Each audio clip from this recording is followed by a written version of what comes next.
What's up, everybody, and welcome to another episode of Reel Me In, a movie podcast, where you didn't really ask for it, but hey, we're going to give it to you anyways. This is a podcast where we talk about anything, everything, and, well, anything about movies. I'm one of your co-hosts, Chase Lee, and hey guys, listen, if you stumbled across this podcast, if you don't listen to podcasts in general, you're not a movie fan, or you wanted to listen to a movie podcast, but you were unsure which one to choose on the internet because there's like 1,000 of them, and you accidentally came across, our podcast, you're listening to it, you're in our house right now, welcome, stay, we're going to make you love movies, we're going to make you love the community that we're in, because me and my co-host, we just love talking about this stuff, and hopefully you do as well, especially if you're not a fan of movies. Hopefully we can convert you, because this is our religion right here. This is episode 226, and if you are new to the show, welcome, like I said, once again. If you're a returning listener, welcome back. What we typically do is we will go over some movie news and some movie trailers, and we will commentate on them for you guys, and then we will review the movies that come out on the weekend, whether it be a couple blockbusters, a blockbuster and an indie, or maybe a couple indies, and then, of course, box office results to accompany that. Like I said, this is episode 226, and the main topics of discussion is Rampage, which is the new Dwayne Johnson movie that's just about as crazy as it sounds. It is based off the arcade game that I remember playing when I was 9 years old at skating rinks when it smelled like... Same here. Yeah, exactly. It smelled like dirty Cheetos and like dried up soda in those skating rinks, but it was a lot of fun. I remember that. And it was my go-to, actually. That was the one. Right? That or House of the Dead. That's a good one. I was going to say... it was either Rampage or like Mortal Kombat or something. Mortal Kombat was another one. Yeah. So, Rampage is just something of our childhood, so it's very odd that this was the next video game pick, but here we are in 2018 saying this. And then Joel will have his mini review of Blumhouse's Truth or Dare. So speaking of the Joel, how are we doing this week? It's we're getting closer and closer to Infinity War, and my mind can't handle it anymore. And then, of course, the film festival. So we got a bunch of great stuff coming up. Yeah, it's pretty crazy. I'm super excited for the film festival. We talked about this briefly last week, and something that I forgot to mention is that I'm really going to try to watch a bunch of docs at this particular festival. I love watching documentaries, but I don't get a huge chance because they don't really open well here. So I'm really excited for that. There's already been a few docs that I'm really interested in that they've announced. So very excited for that. All the screeners that come in before the festival and being on the actual event, it's going to be great. And Infinity War, man, I'm getting to the end of I'm at the end, actually. I've already pretty much finished my reevaluation of phases 1 and 2 for my website. I watched Avengers Age of Ultron and Ant-Man on Friday. And on Friday, actually, I watched 4 movies. So that was the big thing this week. And it's just been a pretty good week. So how was yours? It was pretty good, very chill. I saw... What was there? So Truth or Dare on Tuesday, and then kept it pretty chill throughout the week. My girlfriend and I cleaned my apartment yesterday, so that is what we did. I've been wanting to do it for a while, just kind of get rid of a lot of stuff, and she was my motivation, and I thank her for that. And that's what we did yesterday. And this is also movie related because afterwards we were dead tired, right? And so we didn't know what to watch, and I suggested that I introduce her to Kevin Smith movies, and so. Joel, would you like to take any stab in the dark as to which one I introduced to her first? Since you know her quite well, I mean, so what do you think I exposed in the Kevin Smith world first? Oh man, so this is unfortunate because I've only seen 2 Kevin Smith movies. So I don't have the education but by the way, they're Cop Out and Tusk. Oh my God. I know, yeah. The worst one, basically, or is considered the worst one. Maybe Yoga Hosers is, but anyway, I'm guessing Clerks. No, maybe. Okay. So here's Chasing Amy. No, actually. Oh, wow. Okay. Here was my line of thinking: was I exposed her to the goofiest one first, and then expand out to more of his like raunchy comedy with heart type of movie. So I actually showed her Jay and Silent Bob Strike Back first. I so want to see that. That movie looks so like dumb. Pretty much anything Kevin Smith I need to watch. I don't have an excuse. I just So haven't basically, you heard this here, folks, online, out in the open.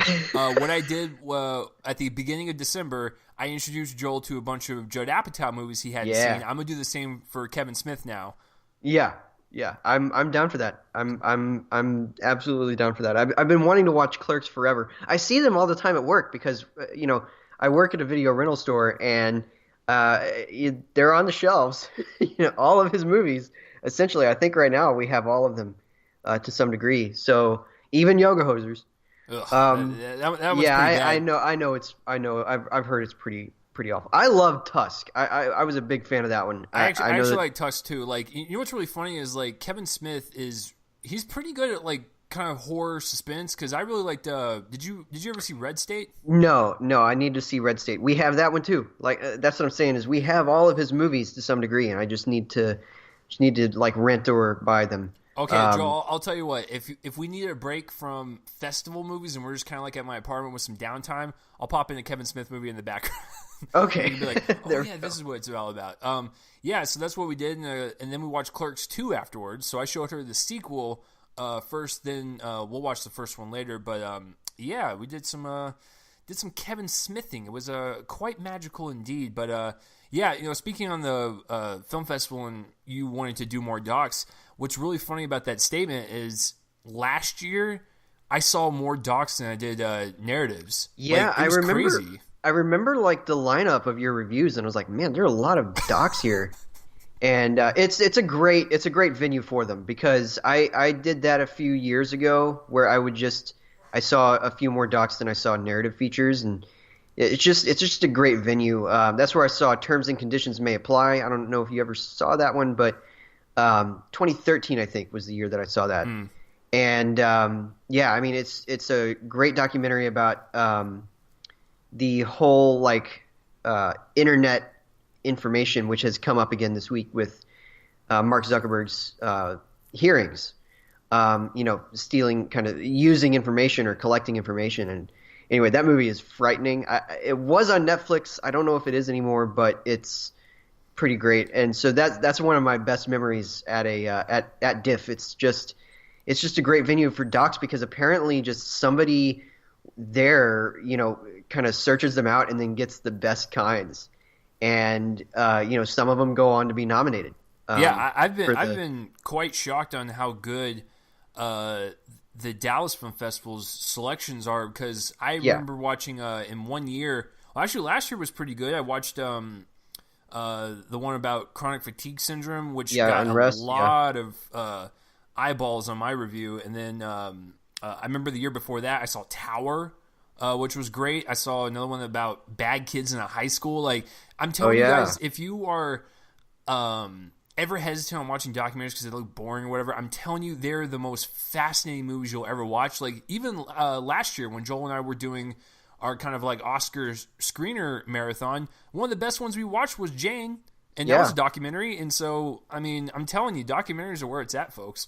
Absolutely. In 2010, near the top of my list, even though it's kind of, sort of, not, well, two of them actually in 2010 were the Are They or Aren't They documentaries, which Exit Through the Gift Shop and Catfish. Yes. Love those movies. And I mean, it's sometimes great documentary filmmaking is like better. Citizen 4 is another great one.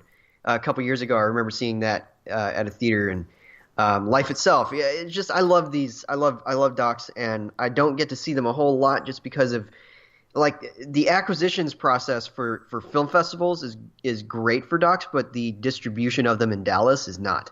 Oh, and like, I'm gonna be completely honest. I love documentaries and I love watching them at festivals, but documentaries are some of the most difficult films to get distribution, and it's because it does not appeal to wide audiences, and that's the unfortunate thing about them. It's much easier to fund like making them, than it is to fund actually like releasing them, and it's super annoying. And even then, like, it's hard even to find some sort of way to put them like on iTunes or whatever. Sometimes they'll show at film festivals, and then like that movie Trophy, they'll go to CNN basically, and then I don't know if that was Trophy, but Last Days in Vietnam was one a couple years ago that I really wanted to see.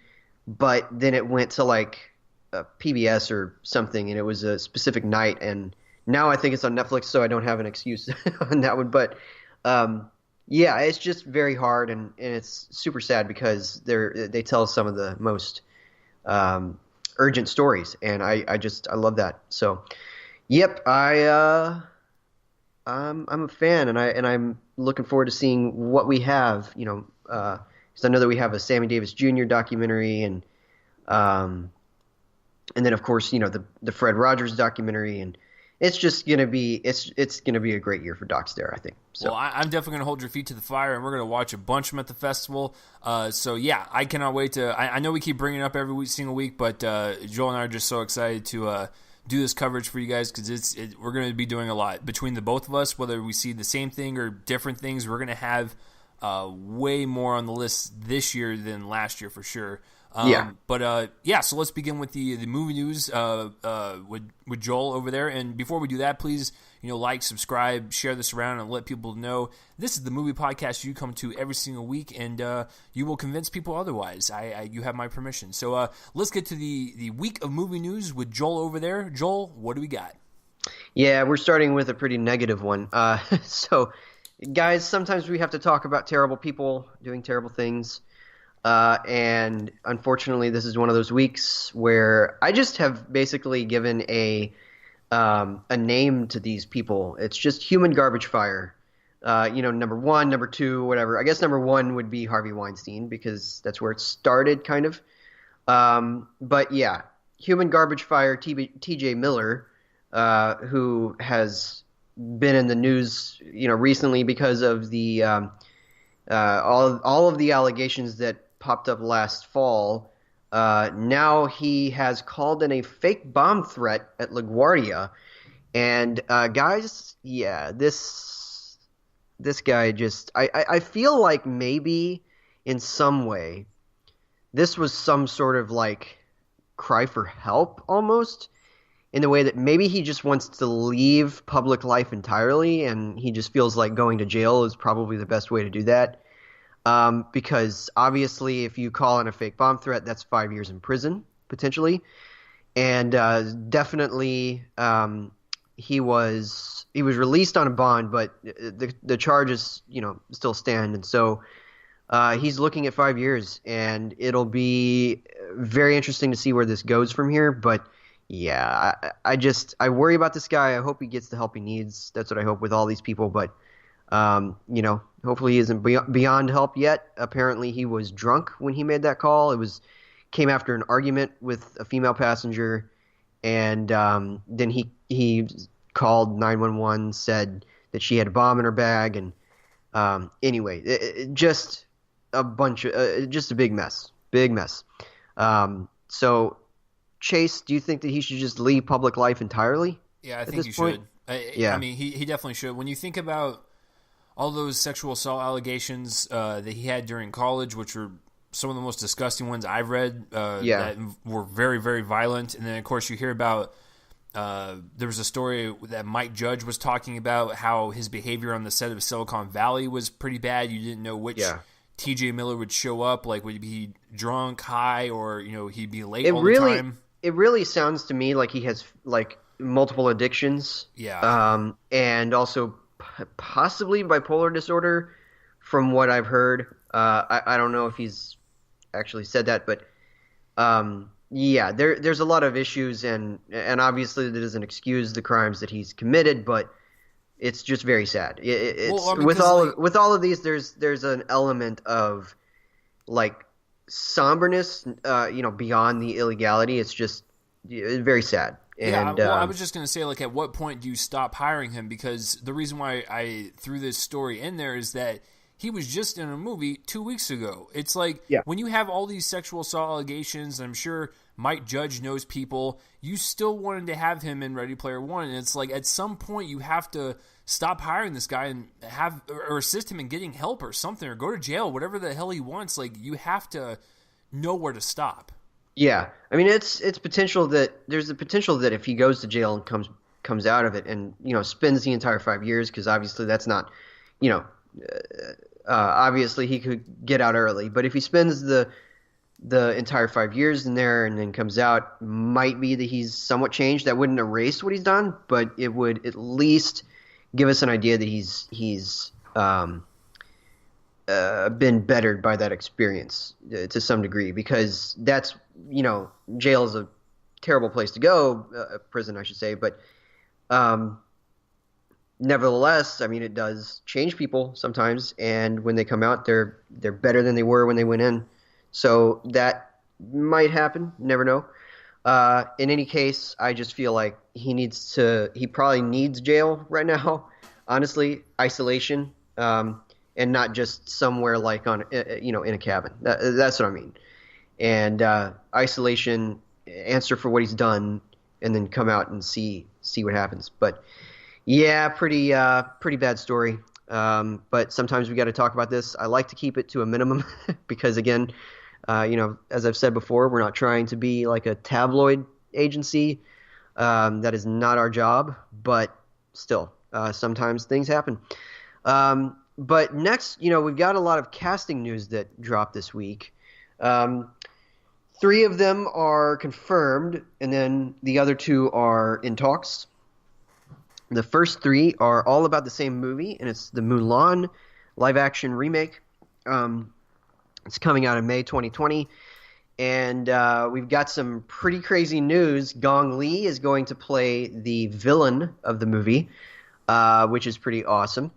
Shan Yu, and then I think, maybe, and then Jet Li is going to be the Emperor, potentially. I think that's who he's in talks to play.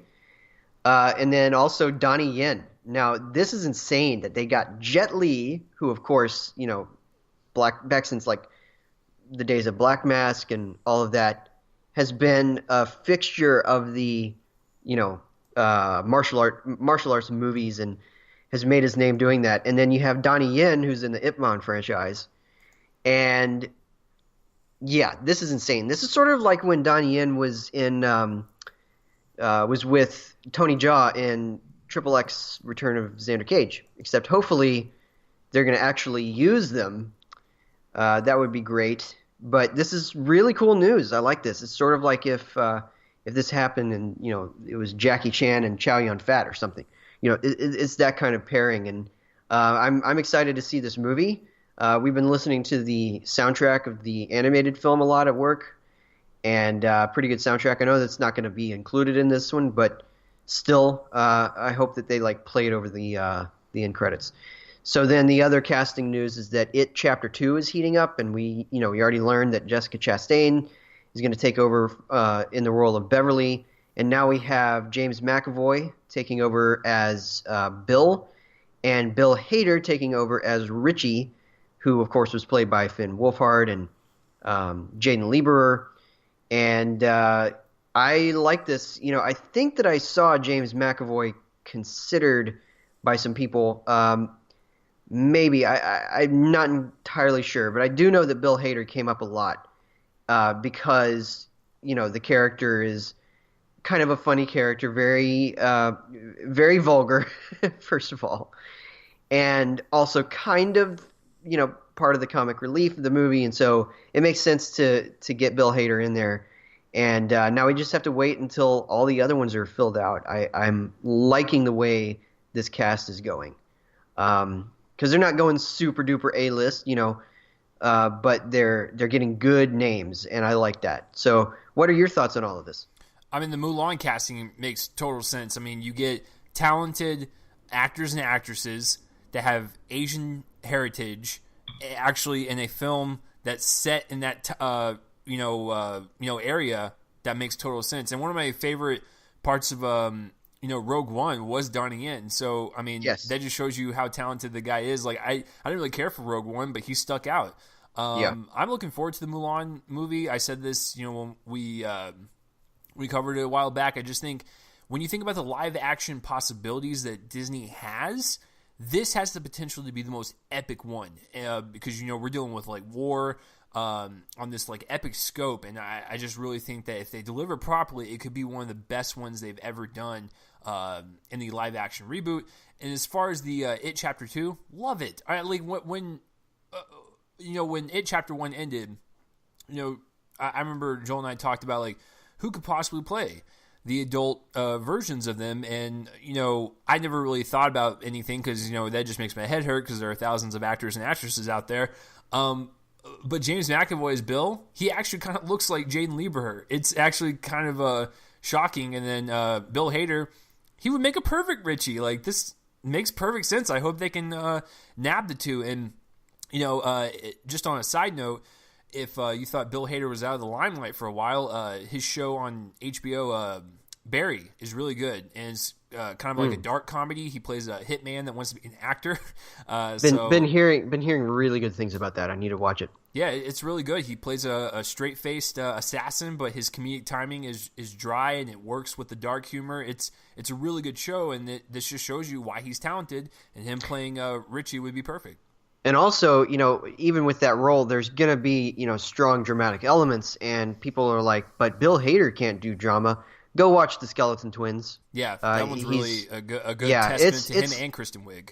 Yeah, I thought that he and Kristen Wiig were a little better than the movie, if you will. I liked the movie, but I loved them. I agree. And they gave terrific performances, and I actually thought that he, they were definitely hand in hand performance wise, but I honestly thought that he was kind of the better one. For me, he just sticks with me more in that movie. So great dramatic work from him in that, and potentially great dramatic work in this one. The next ones are going to be a bunch of projects that have seen people who have recently done projects move on to them. And we've got Alex Garland, who just wrapped up with Annihilation, is now going to be moving to a haunted house movie that is actually apparently going to be a little more family-focused than his recent stuff, and it's called The Toymaker's Secret. And I'm just going to quote Variety here. The movie tells the story of an American family who moves to an old Victorian house in London and begins to believe it might be haunted. So it's kind of like The Conjuring, Woman in Black, just from Alex Garland. He's going to be writing it, and a filmmaker named Paloma Baeza is going to direct it. And she just recently won some BAFTA and Annie Awards. So this is her feature debut. That's pretty cool that they're giving, another female director. Pretty big news. And, it's pretty neat. And then Garland's working on an FX series right now. So he's getting work. And I'm excited to see this one. We also have some more recent horror movie directors taking on different projects, and that is John Krasinski, who just killed it with A Quiet Place. Great movie, great direction, and he is moving on to a sci-fi thriller called Life on Mars. Now, this one is based on a short story. It follows a woman who is one of the few descendants of a human colony on Mars, and apparently she can breathe, and they're thinking that this means that the kind of the terraforming of the whole process is paying off, but apparently there's something else going on here. So I'm super excited for that. Super excited to see him do something else that is not comedy, because he's moving from this apocalyptic horror thriller to to a sci-fi thriller, an apocalyptic sci-fi thriller. It's not quite a departure, but the sci-fi element certainly is, and I'm excited to see him do that. It'll be funny though if he actually just ends up using Emily Blunt again. That'd be hilarious. That would be really funny, because then I don't know if he would be in it. I don't know. I haven't heard any plans for him to star in the movie, so he would just have to direct her. Which I know that was apparently super awkward on A Quiet Place, but you never know. So we'll see how that all turns out. And then also we've got a project that's been kind of on the rocks a bit, Batgirl, which originally was going to be directed by Joss Whedon because of their apparent, until the movie came out, their apparent, confidence in him regarding Justice League. It was at one point super promising. I actually think I remember us talking about it as a promising thing. But now, he's left, so they're kind of scrambling around to figure out how to make it. And they have gotten a screenwriter. Her name is Christina Hodson. She's kind of an up-and-comer. She wrote that thriller Unforgettable, which I know was probably kind of a money thing. She's got a remake of The Fugitive in the works, apparently, for Warner Brothers. She's written the Bumblebee spinoff for the Transformers franchise, and Warner Brothers hired her to do a Birds of Prey as a Harley Quinn, kind of Suicide Squad spinoff for Margot Robbie. So apparently she's being hired to do a bunch of stuff, which is pretty neat. And Batgirl is apparently the latest thing for her. Pretty exciting. I'm looking forward to seeing this character come to life. But we're just gonna have to get a director and people involved. More than just her. So we'll see how that goes. And pretty interesting news all around. Yeah. Alex Garland doing the Haunted House movie. I'm more intrigued now than I would have ever been, because I like Haunted House movies, but I gotta be honest with you, after I saw Winchester in February, I was kind of burnt out. I was like, I don't want to see any more of these. I completely forgot that Winchester existed. Yep, exactly. And we reviewed it on this show. Oh, we reviewed it, and the fact that you forgot it just is a true testament on how that movie's quality is. No, I like Haunted House movies. I think it's one of my go-to genres. Most of them are all the same, but it's a matter of how you execute it. Creatively and visually, and that's how you make them stand out, like The Conjuring or Insidious, Conjuring 2. Yeah, Conjuring 2. If you can make them different and make them stylistic, and use editing techniques and make them scary, and not use loud noises for jump scares, and really absent sound design, that's how you do it. And so I wouldn't be normally interested in something like this just because I'm burnt out on them right now, but with him, contributing to the script, I'm all on board, because I haven't done my top 5 so far, list of the year, but Annihilation is in there for sure. I loved the whole concept of that movie. I thought creatively it was done really well. The use of sound design was so atmospheric that it got under my skin. That's how potent it was. I absolutely love that movie quite a bit, and that would be my top 5. And Ex Machina was really great, so anything that he touches, I'm all for it, even if they want to do a traditional haunted house movie. The John Krasinski story makes total sense. If I was an executive, I go, oh, A Quiet Place opened up to $50 million. That's cute. All right, so John, what are you going to do next? Let's see. Oh, The Martian was really popular a couple years ago. Let's do a Mars movie again with the Quiet Place director. Boom, money. This makes total sense for him to tackle something along the same genre, kind of suspenseful sci-fi. And I think that premise sounds really cool.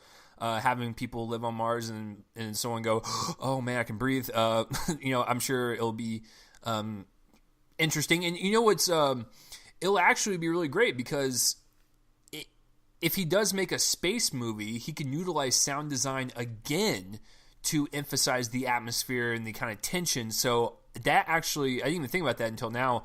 That would be really great for him to do. So yeah, I'm all on board for that. Anything that John wants to do, I'm totally cool after seeing A Quiet Place. Now the Bumblebee thing. Or not Bumblebee, the Batgirl thing. I was going to lead up to Bumblebee here in a second. But we have a screenwriter who has written 2 movies so far that have been out in the public eye. Unforgettable was awful. So there's that. I hear Shut In is just as bad or even worse. Oh, I forgot that she did Shut In. Man, that's okay. So that's what I'm saying. So she's got two strikes on her right now, and of course she's doing Bumblebee. So we have no idea how Bumblebee's going to be. I'm actually looking forward to it, because I do like Travis Knight, and I applaud him, even if he got his daddy's money to create it. I applaud him for creating Laika Studios because they're some of my favorite anime movies in the past 10 years for sure. So I'm excited to see what he does for that. So I can't really comment on the Bumblebee thing, but her moving to a Batgirl, I just don't know, because I have not seen Shut In, but I've seen Unforgettable, and one of the worst aspects about that movie was how it was written, and the dialogue, and the characters, and character decisions, and just, it was so lifetimey and so bad that I remember sitting there, and there was a housewife that like came in the back and sat down, and I say that because she was wearing a full-on tracksuit, like one of those like furry tracksuit that said like juicy on her ass.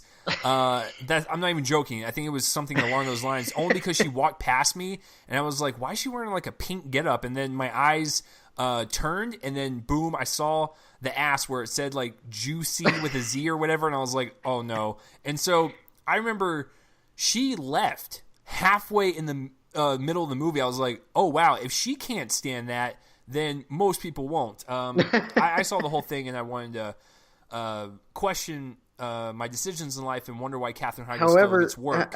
However bad you thought it was, I didn't see it, but however bad you thought it was, Shut In was worse. See, that's what I've heard, is that Shut In is like 100 times worse. Literally nothing happens in that movie.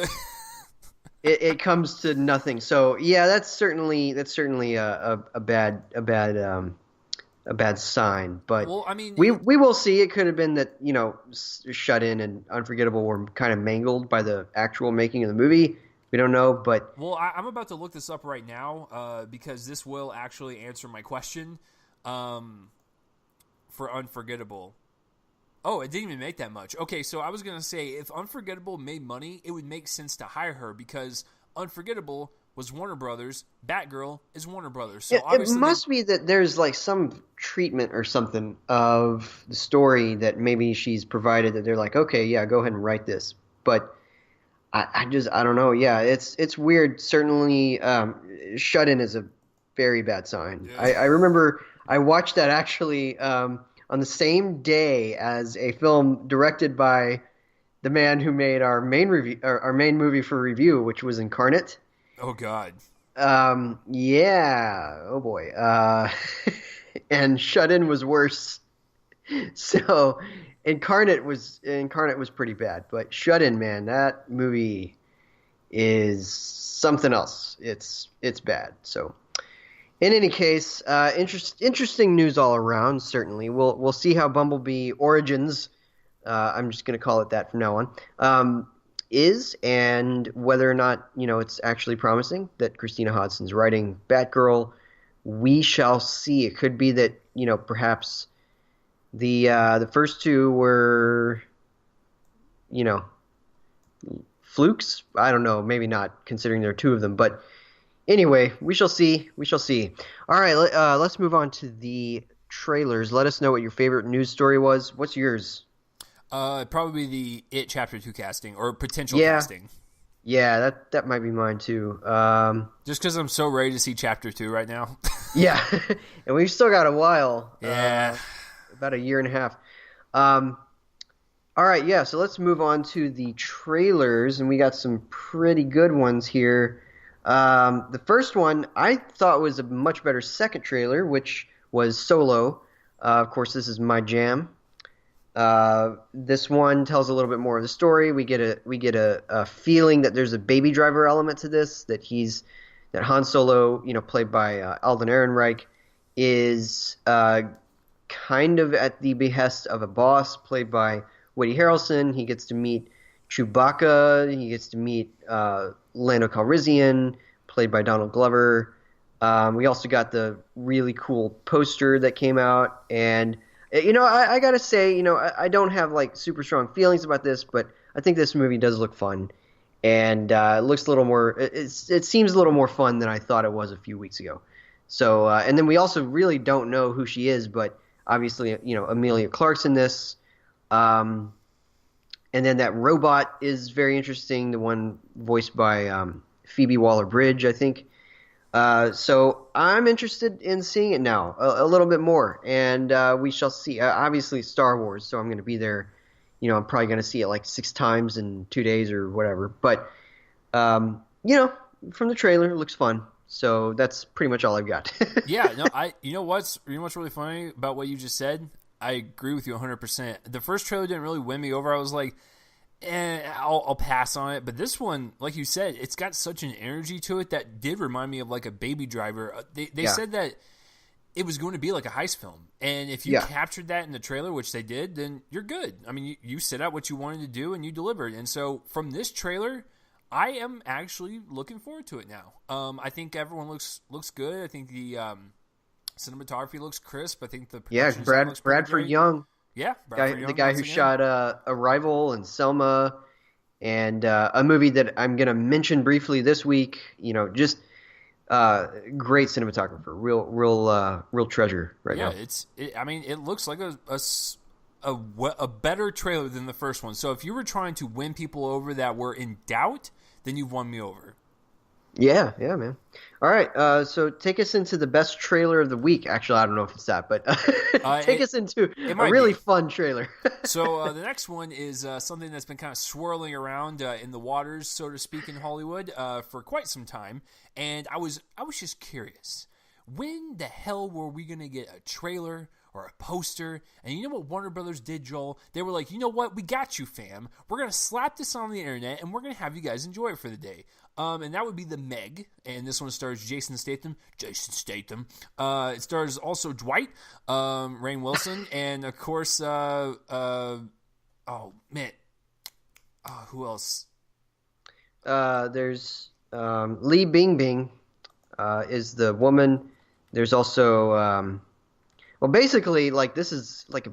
Oh, that's who it was. It was that terrible actress, Ruby Rose. All right, Ruby Rose. Sorry, I forgot about that. Winston Chow as well. Yes. There's some people. Oh, Cliff Curtis. We get a glimpse at him. This is basically an instant moneymaker, by the way, because it's a shark movie, and it features Chinese people in it. Oh yeah, it's it was funded by China. So. Yeah, by the Gravitas Pictures or whatever, the logo at the beginning. Yes. But if you don't know what this one's about. This one is not about a regular shark, but a megalodon shark, which is, according to IMDb, a 70-foot shark, which is, quite big, if I must say. Anyways, shark movie. They have to attack the shark. I'm assuming taking it down. It scares a lot of people. It eats a lot of people, and it probably eats that small little cute dog that jumps in the ocean. All right, so which my girlfriend hated, by the way. What a downer note. Come on, Chase. Yeah, but you're probably right though. Yeah, I Victoria watched the trailer and oh my god, she was like, please don't eat the dog. I was like, I don't think it's gonna eat it, but it might. All right, so the Meg, looks ridiculous. Listen, I don't know if you guys know this, but I love watching shark movies. I really do. I'm not joking in any way, shape, or form. Whether you want to talk about good ones like Jaws, or you want to talk about good bad ones like Deep Blue Sea, or you want to talk about one last year that I actually really liked, 47 Meters Down. I love them. It's almost like junk food for me, like junk food cinema. I just absolutely love any type of shark movie. If you want to up the game a little bit and make it different, whether it be like 47 Meters Down where they're stuck underneath the ocean, or make it like The Shallows where they're stuck above the ocean, or make it like this where it's like an ancient dinosaur-looking mother effer, swimming around the waters. I am all down for it. Jason Statham looks like he's having a lot of fun. And I also think it's kind of ironic that the director is John Turtletop, and he's got turtle in his name. Water, sea, you got the joke. Anyways, the Meg looks great. Oh boy. Never make that joke again. I'm just kidding. You can make that joke again. So yeah, this movie looks awesome. It looks completely ridiculous. It looks like total trash, and it looks right down my alley. Here's the thing, though. Like, there's a genuine sense of threat here because actually a megalodon, this is a conservative-sized one. There is speculation that the even older version that they found from 28 million years ago was twice this big. So I think that they went with the one that was they found fossils for like from 2.5 million years ago or something. Mm-hmm. And there are obviously various different kinds. and this is one of the conservative-sized ones. And so, yeah, it's awesome. Greatest last shot for a trailer in a while. Yeah. Because, man, I'm telling you, there is very little that is more terrifying to me or probably to anybody than the sight of a huge gaping maw of a shark coming out of water from, because there's a point where you can't see anything in water from, looking down into it. And if suddenly you were able to see this 75-foot shark coming out of the water, face first, mouth first, that's pretty terrifying. And, they play that music over it to kind of take away the quality because you're listening to the Beyond the Sea, that song. And so you got the jazzy riff going, but I mean, it's kind of a terrifying image, and they really started out well, the trailer, with this genuine sense of threat. The station that they're in underwater, it comes up, we see it in the background, and then it, tries to bite, and it leaves some teeth marks in there, and it's pretty well played, gotta say. I mean, it might not be that intense in context, maybe it is, but in any case, I'm really hoping, by the way, that they introduce the shark with the scene that is the last image. That's what I'm hoping, because I'm telling you, nothing would be more effective than to put people on edge than seeing that, as it comes out of the water. It's just, because it fills the frame, and it's pretty terrifying. So I'm liking it. I think that everybody looks like they're having a blast on set, and I can't wait to see how it goes. I'm a fan of John Turteltaub. I like both National Treasure movies. Yes, I said it.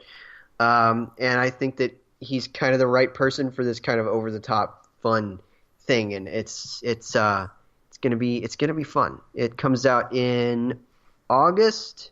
Yes, August. So this and Mission Impossible Fallout are the movies that I need this summer, like pretty much equally. I cannot wait. So, what I'm less kind of sold by, unfortunately, is our next trailer, which is Hot Summer Nights.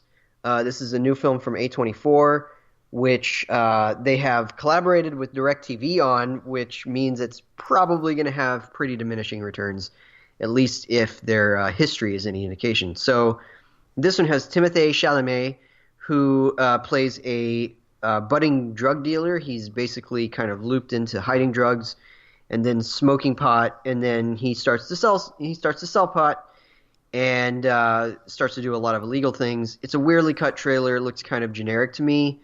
But, obviously I'm going to see anything with Timmy in it, so he looks pretty good, but I'm a little less sold by the trailer. I just think it kind of – also Mika Monroe's in it as this girl that he kind of falls for. There's Alex Rowe. William Fichtner shows up. So I don't know. It's just kind of whatever to me. What did you think? Same. I mean, it just looks like a generic drug dealing movie. There's no style to it. Like, the only reason I like it is because I did like the part of the trailer that was scored to the piano song at the end. I think that they kind of were able to, sort of engage in some of the more appealing elements of the movie. But even so, what was being shown during that stretch, again, just kind of the usual romance kind of gone awry, romance with the wrong person kind of thing, because there's clearly something going on with this girl that he's probably not supposed to socialize with her, let's just say. And yeah, it just seems rather generic to me. And the thing is, like, after coming off of a really great year last year, especially with an Oscar nomination, it's like, okay, like, this one's just kind of like, it's fine. Like, there's nothing like inherently wrong with it. It's just like, it looks like something we've seen before. And like, that's unfortunate because you and I see like hundreds of movies a year. And so we're going to have stuff that blends in together. Yeah. I mean, I know that this is a couple years old in terms of having shot it. I think he shot it before Call Me By Your Name. Correct. Actually. So I think in like early 2016, and it's been kind of floating around, looking for distribution, and I can kind of guess why. It's probably because it's as generic as it looks, and people just weren't going for it. That's what I'm guessing. If you want to have any indication of how it is, it premiered at South by last year, and I didn't hear anything about it. Oh yeah, that's right. I think I heard that it was playing, but yeah, I didn't hear anybody see it. So okay, it's crazy. I know a friend of mine. I think a friend of mine saw it because she went out there and she covered the festival for an outlet, and she saw it and had completely forgotten about it when the trailer showed up. So I guess that's a pretty good indication of its quality.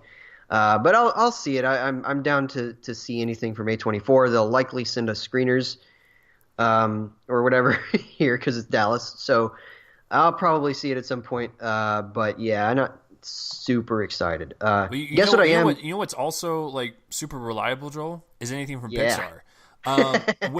Is probably my favorite trailer of the week, and I usually don't say that about. I usually try to pick a smaller indie film because they usually have the best trailers, but. My God, Incredibles 2, the first official trailer dropped, and it was spectacular. It looks like it didn't even skip a beat. It looks like it literally jumped off from the first one, which came out, almost eons ago. Yeah, it almost came out. It almost seems like it came out last year. 14 years. Oh, Joel, don't say that. Don't say that. I was 14 when it came out. All right, so Incredibles 2. We don't really know half of your life. It's been half of our lives. Oh, don't stop. No, you're making me want to throw up all over my computer. All right, but yeah, for this one, if you guys have never seen The Incredibles, it is from Pixar. It was about a family that has superpowers and they have to go fight a villain, and it's basically the best Fantastic Four movie we have seen so far. So Incredibles 2 picks up right where the first one left off. In this one, we have Elastigirl, the wife in the family. She's going to go out saving the world while Mr. Incredible takes care of Jack while and Jack is, evolving into his powers. He doesn't know what kind of powers he's going with yet. He kind of has a little bit of everything, and that's where what we kind of see. They kind of keep everything else kind of hidden in terms of villain and what is actually going on, but on the surface they gave us just enough to make us go, yep, we are totally down. I think the animation looks really great. I think the action looks really great. The humor is just like from the first one. It was spot on. I love the family dynamic between all four of them. I'm glad they got Craig T. Nelson back and Holly Hunter to play the parents again. I am all for this. Definitely my favorite trailer of the week. And the new additions, we didn't really get to hear much from most of them, but Bob Odenkirk, man, we said this when he was announced as one of the voices. We both said this. We're like, Bob Odenkirk has that voice where like it's distinctive, but he can also match an animated body. He sounds terrific in this movie. When his character popped up, I was like, my right ear was going, that is Bob Odenkirk. But when it was going through my head and flying out my left ear, I was like, this is the character. Like, he sounds like that character. He looks like the character. It's genius. And like I said, I thought the humor was a lot more apparent in this one than the first one, and they really kind of played up the humor a lot more, and I thought it was pretty damn funny. And I cannot wait for this. And Brad Bird, congratulations. It looks like you're going to make another successful Incredibles movie. Joel, I know that you are looking forward to this. Out of the majority of the superhero movies coming out this year, did this trailer impress you? Oh yeah, I can't wait. It's exactly as you said. It looks like it didn't skip a beat. It looks like they are absolutely on the same wavelength that they were for the first one, the same creative wavelength, and I love that. It just looks incredibly touching. There's obviously going to be a lot of a story about family here, in a way that keeps with the first one, and it looks thrilling. Looks like the action is on target as usual. I suspect that this is going to be another sound nomination for them if they keep that up. So, in fact, I think a sound win. I can't quite remember, but I think it won one of those things, and it was nominated for film editing or something. So I'm really hoping that this really takes off because I'm super excited for it. It's not quite my favorite trailer of the week. I'll get to that in a little bit, but but it's close. It's very close, and it looks great. So our next trailer is the second sequel to Dumb and Dumber. Oh God! If this carried on after Dumb and Dumber, then that character alone has got some of the most psychologically damaging issues I've ever seen. I mean, Harry has died, so Lloyd is just he's lost without his friend. He goes into crime. Yeah, so he goes to Russia, develops an accent, and solves a bunch of crimes. No, that's hilarious. I'm just kidding. And if Jim Carrey's listening to this, which he isn't, then I'm sorry, Jim. So this one is Dark Crimes, which has been floating around for 4 years. It was made a long time ago, but it stars Jim Carrey as a is he Russian? I think Russian, sort of, or maybe Serbian. I don't know. Anyway, well, ironically, he doesn't really speak that much in the trailer. He doesn't. When he speaks, you can tell that he's trying to attempt an accent. I don't know how good it is yet because there's not enough of it to hear. And what he does speak, he speaks very low. This is definitely a sharp left turn for him because it's basically just trying to solve a very dark series of crimes that has happened in the city. And Martin Shkreli is in this. There's some other people, but he's kind of the main attraction here, that this dark thriller has attracted him to this role. And honestly, I mean, it looks okay, but I just have, nightmarish memories of the number 23, where, he was fine as one half of the role, and then he had this other half that was totally over the top and terrible.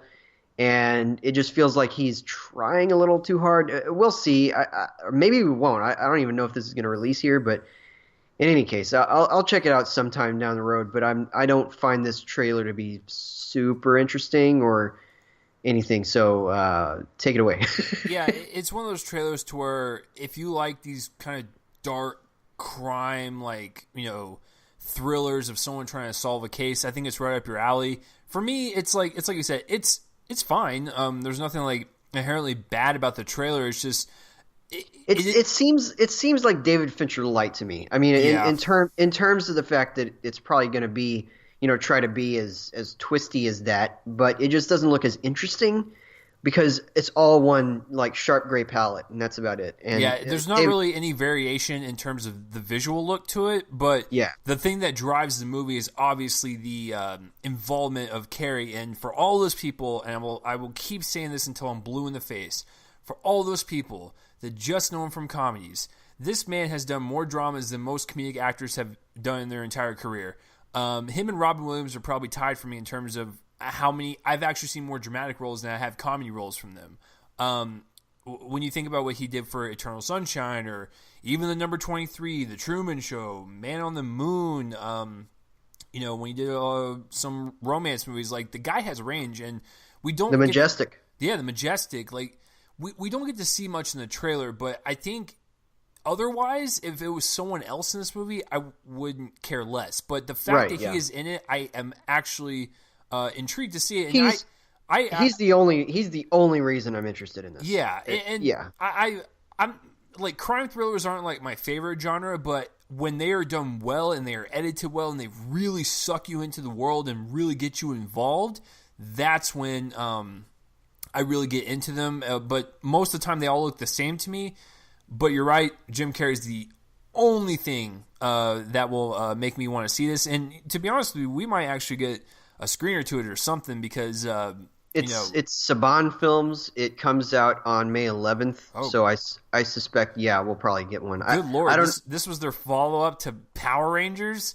Yikes! Oh no, so actually, I guess this is a good time to bring this up. So, in addition to revamping Power Rangers, they have brought back the kind of mid-90s, 90s kind of mid-budget action or thriller vehicle. Mm-hmm. So they've done a ton of stuff. They did that movie Braven with Jason Momoa. They did Arsenal. They did. They've done various other things. They work a lot with Nicolas Cage right now because I think that he's actually friends with Hyam Saban or Hyam, however you say his name.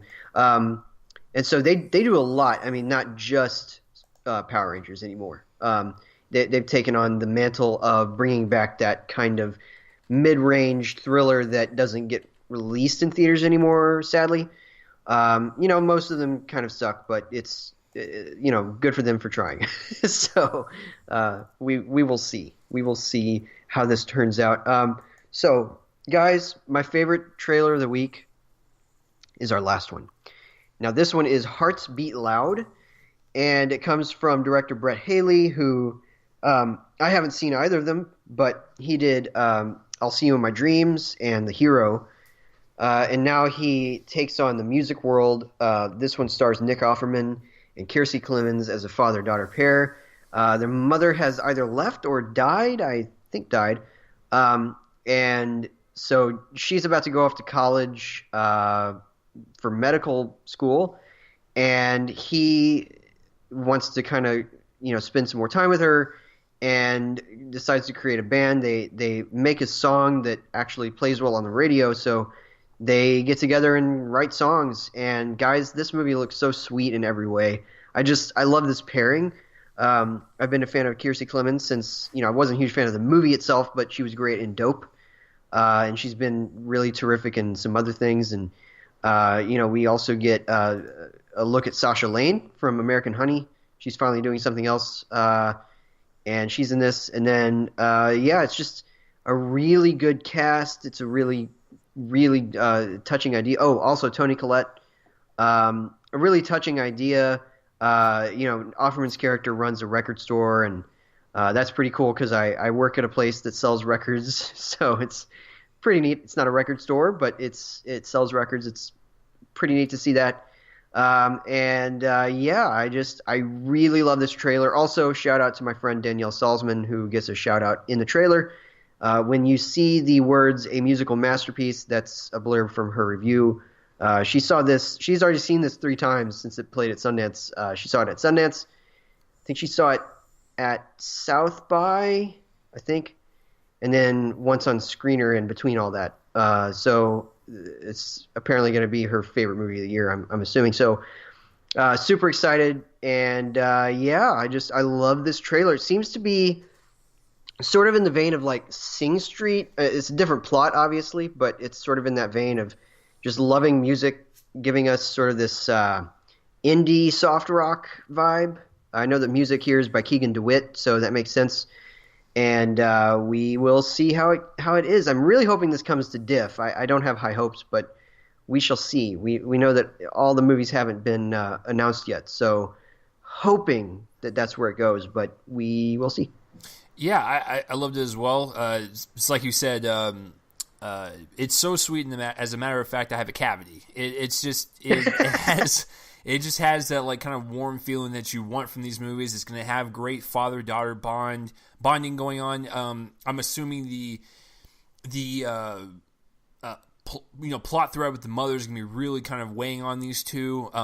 Maybe at one point in their lives they really never got along, and when their mom died or left, and they came together and they had to work out their problems, and so we're going to see that friction. We're going to see them come together. It's just like what is there more to say? It looks like just a really just nice movie that you would want to see just to cheer you up, and there's nothing wrong with that.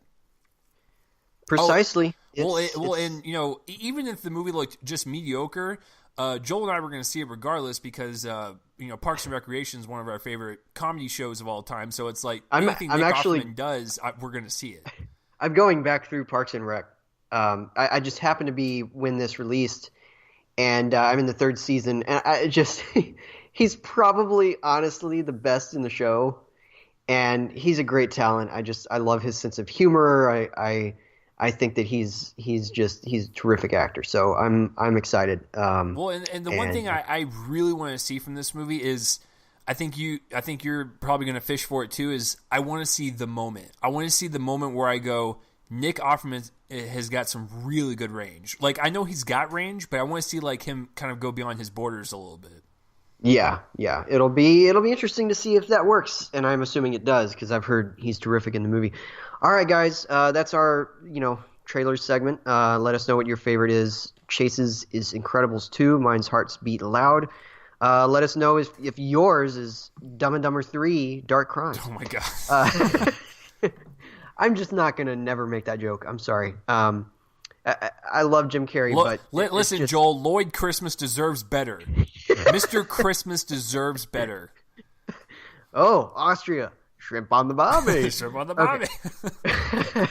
All right. So that's my favorite comedy of his. Is the first Dumb and Dumber. That is a classic. The second one must not be spoken of. Okay. So we're gonna move on to our reviews, and our first one, which is the one together, is going to be Rampage.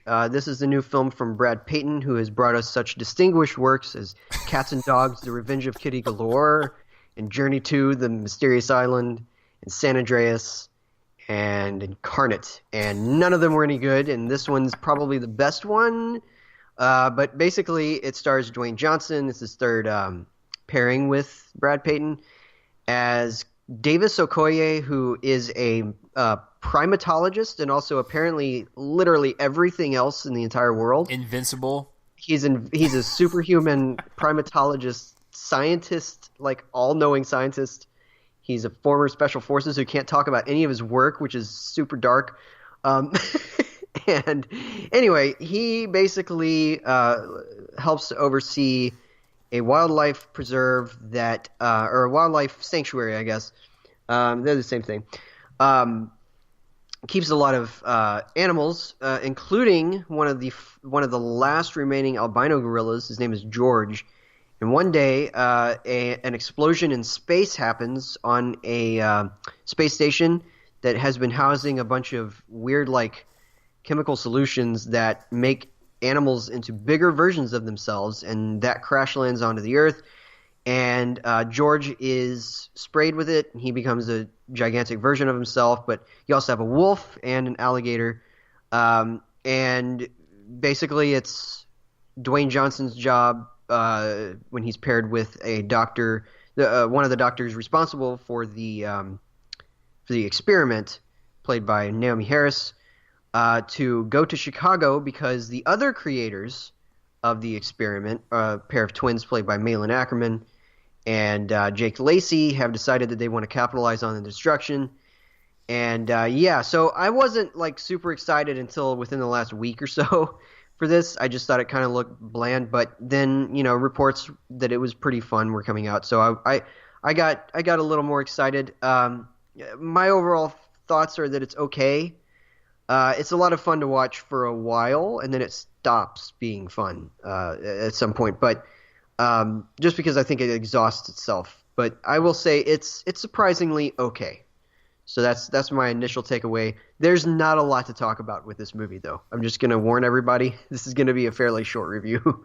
So I'll just hand it over to Chase. Were you excited for this? Because I can't remember. No, I was not. But you know what's really great, just like with you, is like when you start hearing the reviews come out and some people actually like putting that stamp on the movie going, it's the best video game movie ever. It's like, whoa, chill, folks. Like, let's pump the brakes. Yeah, no, I wasn't really looking forward to it. The trailers looked very generic, and I was wondering, because Joel and I have played the arcade game, we're like, how in the hell are you going to make this into a movie? Yeah. You basically play either as an ape, a wolf, or an alligator, and you destroy buildings, and it's an endless game, by the way. Like, there's no end. Like, you just keep playing. It's literally, there's no levels. It's just, you just keep going. And then it's a beat 'em up game. That's all it is. It's just button mashing, and that's it. But so, I didn't know it's how a the movie... fun game, though. It's a load of fun. Like, if you want to just burn, like, an hour or two, and you realize that half the day is gone, you're like, oh, wow, that's cool. It's dark outside. Then you can go to your skating rink and play it.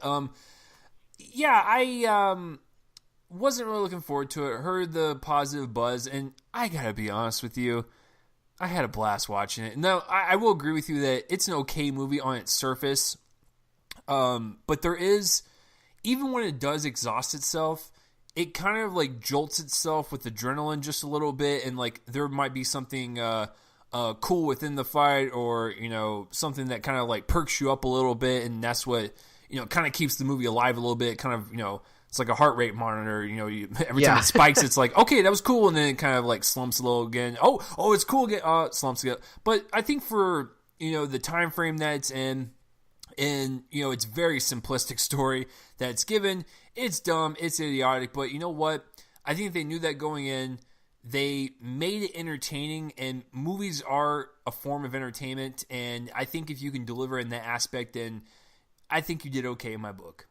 Yeah, I mean, I'm actually going to quote two people on this, two critics. Brian Tallarico over at RogerEbert.com put it a really good way that's actually probably better than either of us could ever put it, which is basically that when this movie is the smash 'em up, big action bonanza, it's its best, but then you have to get through all of the other stuff in between it, and that can be a bit of a slog because the humans are the least interesting humans I've ever seen put on screen.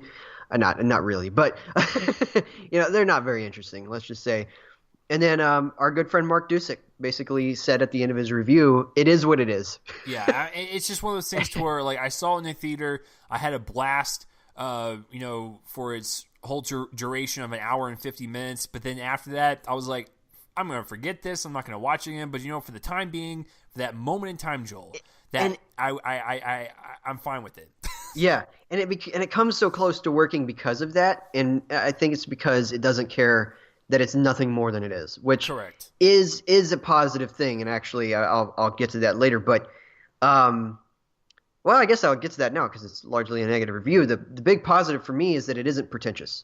That there's nothing here that it's trying to say that's bigger than it is. It's just a good. It's just trying to be a good smash 'em up movie, and it almost works. I think that the special effects are often really good. Yeah, they're actually like surprisingly good. Yeah, like particularly for George. I mean, looks as realistic as any of the apes in the Apes movies, I think. And kind of a fun little character too. Even though he's a gorilla, he has a sense of humor. He's cheeky, and it's just. Kind of a fun little dynamic that he and the Dwayne Johnson character have, and where the running joke of him flipping Dwayne Johnson off is funny. And I died laughing both times it was in the movie. Yes, yeah, it comes to two very different points. Very different scenarios. And the second one is absolutely hilarious. I cracked up. But yeah, it's fun, in that way. And in fact, actually, this movie has a strong start.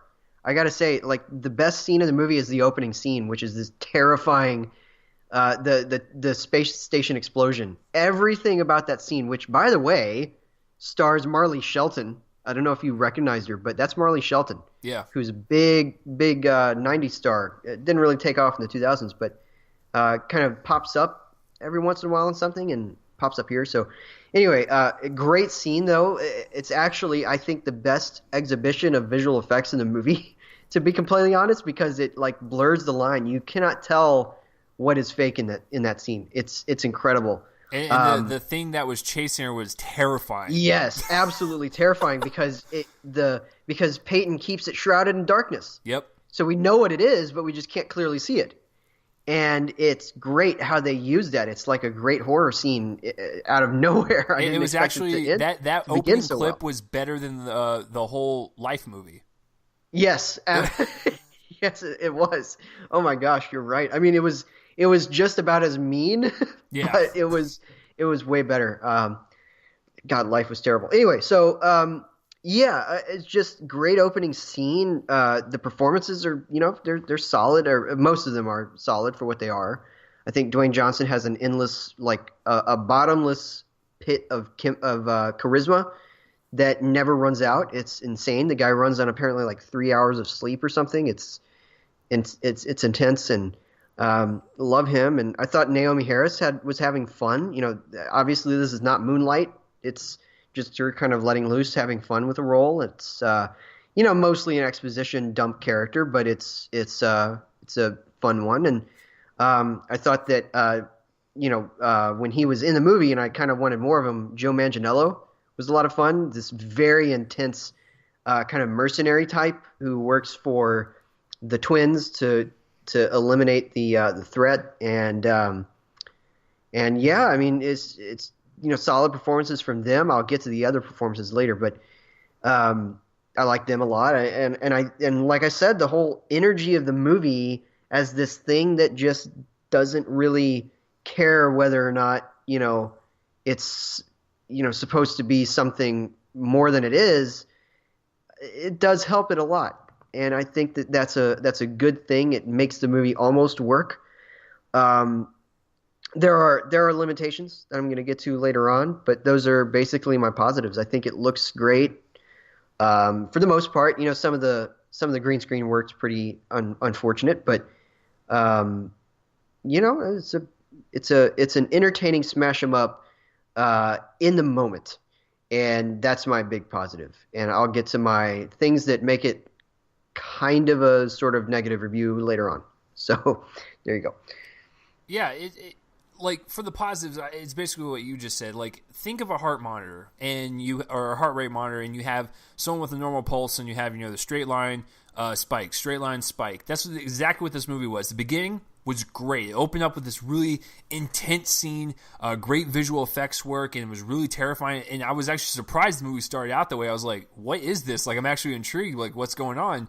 And then we get to a couple scenes of like expedition dump, and we're like, okay, let's move on. And then we get to a fight scene.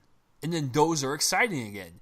And then we get to exposition, fight scene. So I don't think I've ever said this in my life, but the fight scenes in this movie are the best part, and not the actual story or the human characters. Like, it's actually incredible that CGI giant animals were my favorite part, just fighting each other. Because I thought those were actually visually creative. There was a lot of great shot compositions that were dealing with, certain moves that they were using. Like, I was actually impressed that they put a lot of visual work, whether it be effects-wise or cinematography-wise, into the actual fights, and those are the most entertaining. But unfortunately, for an hour and 50-minute movie, that only equates to about 20 minutes worth. So we're having to deal with so much filler that I was like, can we just move on to the fighting now? I don't really ever say that, but can we just move on to the dumb smash 'em up stuff? So that is definitely a positive, is that when it spikes adrenaline into the audience, that's when I was the most engaged. I will say the performances for the most part, because I know for a fact, because we have not talked about this movie, but I know for a fact, Joel and I have the same pinned 3 actors that we're gonna call BS on. But for the most part, everyone else is probably so. Yeah, for the most part, everyone's fine. Dwayne Johnson, he is charismatic. He knows how to command a movie. Like, even when he's going up against, a CGI gorilla, it's like he can still make it work. And like you said, surprisingly, he's got actually good back and forth with George, and that's what kind of sells it for me. With Dwayne talking to nothing, is that that charisma between both of them works very well. Naomi Harris is really great. Like you said, she's kind of letting loose after her Oscar nom and working in the masterpiece that was Moonlight. She was like, you know what? I've done my indie film. I got my nomination. Let's go ahead and do some fun over here. And then, of course, Marley Shelton in the beginning was really great. Joe Manganiello was really great as the mercenary, like you said, fighting one of the creatures. That scene was actually really well constructed. Once again, if it involved the animals like fighting or shooting or fighting each other, like, that's when it was the most impressive. And then especially when it comes to the alligator, I'll just say that. Oh, I know. Like, yeah. Oh my god, dude, it was impressive. And then of course I will mention the CGI work on the animals. The wolf sometimes was a little bit iffy, but the gorilla and the alligator, that was some of the most impressive work I've seen since War for the Planet of the Apes, in terms of like animals and the visual effects with that. Because with the movie like this, you figure, okay, they're just not going to care. They're going to make it look, kind of sub-rate, and, we're going to definitely be able to pinpoint the flaws out in the actual look of the animals, but they actually look better than the entire movie, because this movie does have kind of bright look to it. There's only like one night scene, and everything else looks really kind of fake, but it works with the fun tone of the movie. But the animals were actually so well done that, they definitely, poke out in a good way. As far as positives, I believe that's it. And this has nothing to do with positives or negatives, but I need to say this right now. When the movie started out, I was kind of shocked and this has nothing to do with my grade or whatever, but I'm actually kind of impressed that this movie got away with as much violence as it did. This is a violent movie. Yeah. And I was like, this is PG-13? We have blood splatters, we have people flying all over the place, hitting buildings, we have people getting crunched up in slow-mo from like if someone's like flying in a plane and like the alligator like bites into it and it like slowly crunches them. I'm like, they got away with so much stuff. So that has nothing to do with my review. It really does push that line, yeah, for sure. But, that has nothing to do with my review, but I had to point that out because I was I'm glad they did that, but I was like, MPA, where are your priorities, fam? What are you doing? They're a bunch of old farts who sleep during the movies that they watch. Well, not only that, they're just like, oh my god, I see a testicle, NC-17, but we have a guy getting crunched up by an alligator in slow-mo with blood splatter. Oh, it's PG-13, we're fine.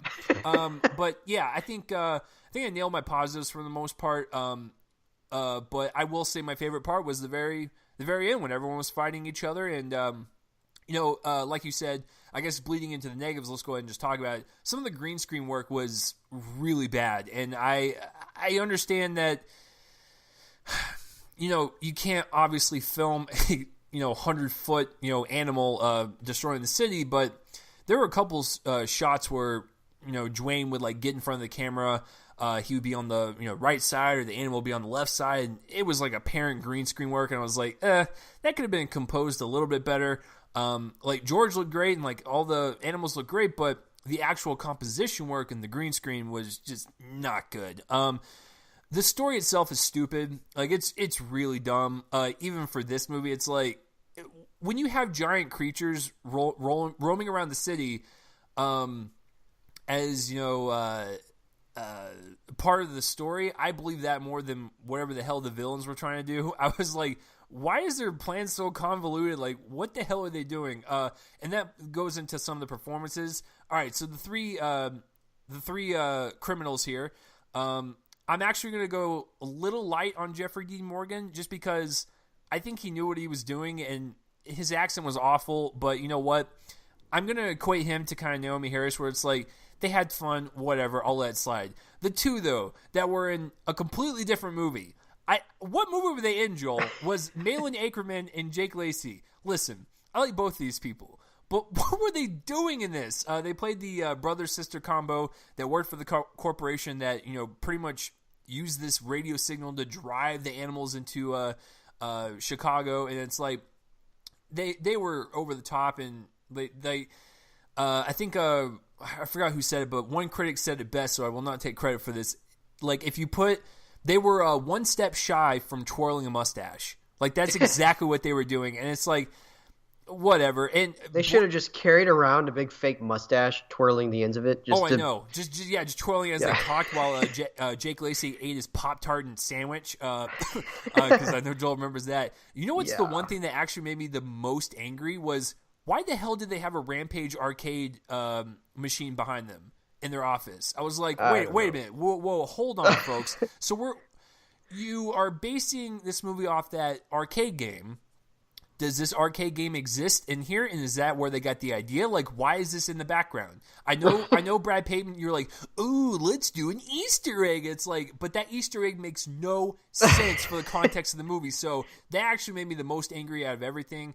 I did mention this before. I think the overall visual look, not the CGI, but the cinematography and lighting is extremely flat. I was actually kind of surprised that 90% of this movie was like all daylight and all overblown. It looked like a hospital. I was like, this looks really, really fake. And it has all the visual texture of like a commercial. Yeah, it was really strange. It was like really like it looked like a sterile hospital. I was like, this is really strange. So like I said, there's only one night sequence, and even that sequence was cool. Like, they were kind of following the animals through night vision. Like, I was like, okay, that's exciting. It's something visually different to break up the sterile look of this movie. And I think beyond that, I guess one last thing to go off with what you said, the characters' backstories and their motivations and their... it just all seems like generic screenwriting 101, where it's like, all right, we got Naomi Harris. She's working for this corporation. Let's give her a sad backstory. Okay, cancer, sibling or husband, done. All right, Dwayne Johnson. He's got some issues with people, and that's about it. All right, moving on. And then of course they just do like the most generic like backstories for them, and it's like they set up specific scenes to talk about those backstories, and it's like you don't care, and then they deliver it in such a way to where like it just feels like the actors are going, this is very generic, and I'm just kind of reciting this line to get through the movie. So yeah, I will say when it's fun, it's fun. When it's not, it's kind of boring and stale. I will give this a slightly more positive review than Joel, only because I actually enjoyed that last 20-minute like city sequence so much. And just how far they push the violence and the kind of creativity and the animals fighting each other. So I will give it a slight more positive, but I'll reveal my grade after Joel gets through with his negatives. Okay, so yeah, basically my big negative here is gonna kind of make me look like a curmudgeon, but we've seen it before. We've seen this stuff. We've seen it done better. We've seen it done worse, so that's a good thing. But it doesn't offer anything new other than that alligator. But it's fun in the moment. But again, I'm just not going to remember any of this. To get into the acting, the 3 performances that you talked about are the 3 that I'm going to kind of complain about here, because Jeffrey Dean Morgan is basically just playing Negan from The Walking Dead. I don't watch Walking Dead regularly, but my parents have taken it up and they watch a lot of it, and they're caught up to the current, moment. And so I watched some of Negan's, I know he's still in the show, but some of his earlier stuff in the show. And that's just who he's playing here. He's got that same, cowboy accent, same exact attitude. And it just feels like he's sleepwalking, and it feels like Ackerman. I said Ackerman earlier, and I forgot that it's Ackerman. Malin Ackerman just seems like she's sleepwalking as well. But Jake Lacy, this is one of the worst performances I've seen this year. I don't know what this guy was doing, and I don't either. Explain it to me. If this is who, I don't know if he auditioned for this role. I don't know if he is one of those who kind of still has to audition for things, but if he did, and they auditioned worse people, I shudder to think who else they looked at and how bad they were, because man, he's just not good. There's not a moment that works in his performance. He's trying to do this thing where he's the, figuratively mustachioed villain, but also he has a crisis of conscience, but also the crisis of conscience is selfish, and so they try to do something like that, but he doesn't sell anything about it. And I've liked him in the past. He had that small role in The Office. He was in Carol. He was terrific in Carol. He was in The Obvious Child with Jenny Slate. That was a nice little sweet movie. Yeah, I loved him in that. And so he's good. He just doesn't work in this role. No. This kind of role, he doesn't come off as threatening because he just looks kind of nebbish. He's in that Michael Cera, Jesse Eisenberg kind of territory in his roles, I think, because of his it's not like complaining about what he looks like. I'm not going to do that, but just because of what he looks like, he gives off the kind of kind of the nebbish vibe, and it doesn't work when channeled through this villainous role, and it's barely even a villainous role. It's just he's bad. He's just bad in the role, and so that was a big disappointment, and just the general feeling of been there, done that for me is kind of what drags us back from being as fun as the moments of combat are. And so I know that seems, like nitpicky to people who are probably just looking for this to provide the action. But, Ebert told us to become, a bit of a better moviegoer. And I got to admit that, I have the ability to have more fun with this stuff sometimes. And I have in the past, and I'm sure that I will in the future with stuff like Meg or whatever. The Meg, sorry. But here it just feels familiar. It just feels like something I've seen before. It provides some excitement. I don't know about about the tension area. It doesn't really have a lot of that until the alligator comes in. But anyway, just the climax. It's fun in the moment, but we've seen it before. It's a lot of destruction, a lot of destruction. It basically wipes out Chicago. A lot of people die in this movie, by the way. If people thought they were offended from Man of Steel's battle sequence at the end, you probably more offended. Get a load of this and Pacific Rim Uprising, which had the same thing going on, where basically all of Tokyo was destroyed with people in the buildings because they did not. There's an evacuation plan put in place here, but to my estimation, only about 40 or 50% of it was done by the time a bunch of the action was starting. So there was definitely half of Chicago dead in this movie, and it's a little upsetting. But yeah, it's just one of those things where it's kind of been there, done that. It's fun in the moment, but literally not going to remember this by the end of the year. So that's why I'm giving Rampage a C+. So that's my grade. We're giving it the same grade, but I guess I'm a little bit more cheerier than you, just because I wasn't expecting much, and I knew the human stuff would be stupid, idiotic, and just unforgettable and generic. But you know what, Joel? I like that destruction sequence, even though it is upsetting to see all those people die, like in a very non-serious movie. It's like, you know what? I had such a blast with it. I was so entertained by that last 20-minute sequence. It was actually better than the entire movie that you're about to talk about. And I was kind of impressed, and so I'm going to give it a C+ as well. And the reason why I'm going to up it to the plus, because we both agree it's just kind of an okay, generic, destruction movie. But I will say that I was the most impressed with the creativity in the fight scene at the end and the visual effects for the animals, because they could have been subpar, but the showmanship of the movie is top notch. Yes. I think that it's a very well put together movie. Staying power not so much, but it works in the moment as a diversion. And so for that reason alone, just the fact that they gave somewhat of a crap to do it, I will give them some credit. That's why I put this a little above something like Pacific Rim Uprising. Yeah. There's a little more going for it, and Tomb Raider and stuff like that. It's a little better than those, and I think it's because it actually does provide some excitement, whereas those other movies, provided a lot of action, just not a lot of tension, and it was basically just you sit there and the action scenes happen in front of you on the screen, whereas in this one, you're able to kind of get pumped up a little bit. And it comes close to working for me. I think C+ means slightly different things for us. For you, it's slight recommendation. For me, it's slight not recommendation, but I'm not dismissing the movie at all. I think that it's a good rental.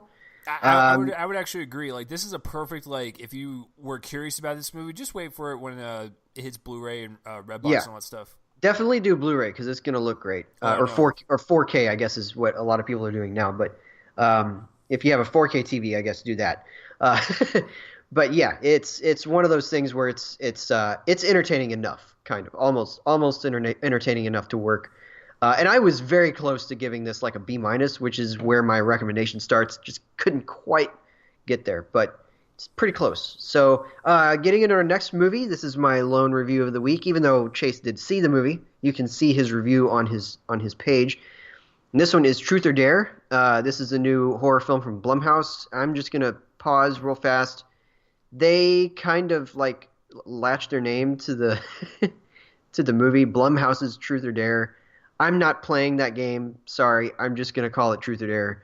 I get that there's marketing stuff, legal stuff, but whatever. I'm not a junket, entertainment guy. I don't play that game, so I'm just gonna call it Truth or Dare. It's kind of an annoying thing that they did that. So this is the new film from Blumhouse. It comes from director Jeff Wadlow, who gave us such distinguished works as Cry Wolf, Never Back Down, Kick-Ass 2. Okay, I like that one a lot. And True Memoirs of an International Assassin.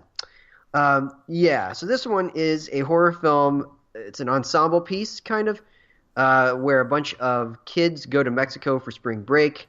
And one of those kids, who's kind of the lead, I guess, Olivia, played by Lucy Hale, meets a guy played by Landon Lavoirin from Degrassi, um, who kind of takes them all to this abandoned mission that houses a demon. They start to play the game Truth or Dare, which, by the way, I'm going to pause again and say never, ever, ever, ever, ever, ever, ever let your friends have you play Truth or Dare. If they try to do that, they are not your friend, and you should dump them. Okay, so there's my there's my PSA about the game of Truth or Dare. Yeah, Joel, you're talking about yourself. Listen, I know I don't like to air, dirty laundry on air, but Joel tried to do this last week. He tried to bring me to, this abandoned warehouse, and he was like, hey, do you want to play, patty cake or something? I'm like, no, Joel, I do not want to do that. And then he got all sad, and I was like, well, there's a reason, because you're going to curse me and kill me. So, it's just, I didn't want to tell people, Joel, but you're kind of being a hypocrite because you've already done that. Just let me have my joy, Chase. I'm just kidding. All right. So these kids play a game of Truth or Dare, which it turns out is possessed by a demonic force. Basically, so the basic rules here, and I'm talking the very basic rules, are that basically it offers a little bit of a shift to the usual one, a deadly shift. So if you lie when you are challenged to tell the truth, you die. If you refuse to play in any way, you die. If you refuse the dare when challenged, you die. That's the basic rules, but it really complicates them in stupid ways that I'll get to in a bit. All right, so, but also we have to take note of the fact that each of these characters, in some way, has some point of baggage, sort of attached to them. So, like, Olivia has been keeping two very big secrets from her best friend Marky, played by Violet Bean. Marky has psychological issues following her father's suicide. Marky's boyfriend Lucas, played by Tyler Posey, has, well, let's just say one of the same secrets as Olivia. Do the math. So you also have a medical student named Tyson, played by Nolan Gerard Funk, which is a great name. And he has been forging medical prescriptions. His girlfriend, Penelope, played by Sophia Taylor Ali, day drinks and kind of seems a little bit controlled by Tyson in some ways. And then you have Brad, played by Hayden Shetto, I think is how you say that, or Cheeto, who is gay and has not told his father, who is extremely homophobic. So you have these little points of melodrama from which to draw a lot of, other melodrama. And here's the thing. So this is what I'm going to say first. It's not going to be a traditional review. I'm just going to go through some thoughts. I think that this idea to bring all of these people together to play a game of Truth or Dare that turns deadly is a very interesting one that could have worked given one big gigantic shift. And I actually wouldn't be surprised if the original screenplay for this, which I think was written by one of the screenwriters, Michael Rice, was this concept until Wadlow and two other screenwriters came in, because they're all credited separately from him. I think that at some point this movie looked like this, and I think that it should have stayed this way because I think it could have worked well. What they need to do with this premise is get everybody in a room to play a game of Truth or Dare that's deadly, and keep them in that room at all costs. Keep all of the drama in a single location. Because the whole point of the game of Truth or Dare is that you're all together in a circle. You're telling each other, your terrible secrets and ruining friendships in the process. Again, don't ever play that game. And then you're also doing, these perilous dares. Again, never play that game. And I think that the whole point is that you're all together. So when this movie opens it up, it's like the opposite of the problem that The Purge had, where The Purge, kind of took this very big idea and then put everybody in a house. The first one I'm talking. and that kind of defeats the purpose of the premise. It defeats the purpose of the premise by letting them all go home and then just having the game be randomly throughout the city. Sometimes characters aren't even around each other and are playing the game, which totally defeats the purpose. And I think that is the major problem here, because it's a very psychologically revealing game, and you need a chamber drama kind of setting for that to work fully. And here we don't have that happen. So instead what the movie does is it follows them home. They all kind of play it amongst themselves as they live their lives, or attempt to. And then you have just random scenes where, the first death that we see is somebody who, first of all, the whole situation doesn't even make any sense given the rules of the game. But I'll get to that in a second. Trust me, they did not think the game through. But the first death, is separate from everybody else who learns about it through a video online. Doesn't make any sense to me logistically to have that happen. It doesn't. You have to have some sort of immediacy to that drama, and they're not going to have it if they have to find out about it later and then catch on and try to guess through their own devices. Find it out immediately, and then you up the stakes tremendously, and you just have them all in one room. I mean, I know that this is America and people have ADHD, but try this. It's much better. So that's the main problem here, is that it's a failure of conviction, I think, and to follow through on this premise. And it doesn't really make much sense to have it so open. Dial back the theatricality of it, make it less reliant on the melodrama, and then you just you have you don't have the Rube Goldberg contraptions, for instance, that this demonic force cooks up to kill the characters. Just have them have their neck snapped randomly in the room. I know that sounds horrible and that I'm trying to picture that, but just have it an actual supernatural element to it, that if they don't tell the truth, they literally just die like that. They don't have to have something that they go through where, for instance, the first death, getting their neck snapped by falling between two pool tables. It's stupid. It comes across as it trying to copy off of Final Destination, and it comes across as lazy. And so that's my major problem with this. I think that some of the actors try. Lucy Hale's pretty good. She has this interesting chemistry with Violet Bean's character that I think works. None of the other actors really work for me, but those two do. And I think that the drama between them is pretty interesting. Although, part of this movie's use of melodrama is to have cheap shock value. And so, one of the secrets is really obvious and it's dealt with immediately. The other one is kept from everybody because it's an incredibly dark secret and a completely unforgivable one, too. If I was in that situation, I would run out and never talk to that person again. But this other secret is just kind of kept from the audience for the purposes of shocking us later on, providing another punch of melodrama, and it just doesn't work. It comes across as lazy. It comes across as, just shock value, and that's it. And, the shock value concept is carried over into the scares, which are almost, primarily jump scares. It's not psychological so much. And, I'm going to quote our good friend Mark again, who said in his review that there's this scene where Brad is where it's Brad's turn, and Brad is the closeted gay kid here.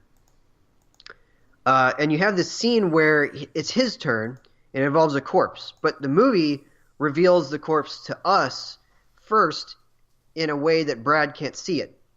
So that's incredibly lazy, because what it's doing is it's shocking us, then it's shocking him, and it's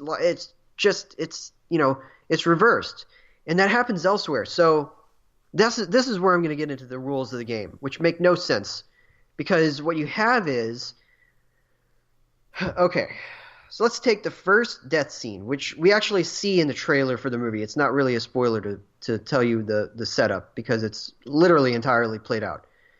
So it's this kid Ronnie, who's a really creepy pervert, he's at a bar, or something, some lounge or whatever, with some pool tables. He starts to flirt with a girl, and he kind of dares himself in some way to show her his member.